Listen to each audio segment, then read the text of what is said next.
You ask Tiger to calculate. This deals with linear inequalities with one unknown. The final result is d greater than 15. Let's solve it step by step. Group all constants on the right side of the inequality. Subtract 23 from both sides.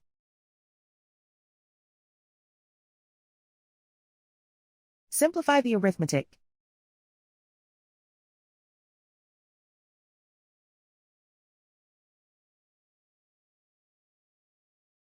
Isolate the d. Multiply both sides by 5.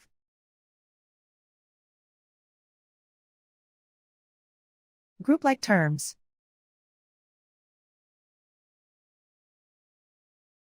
Multiply the coefficients.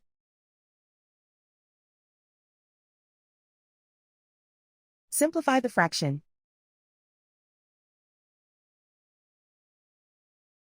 Simplify the arithmetic.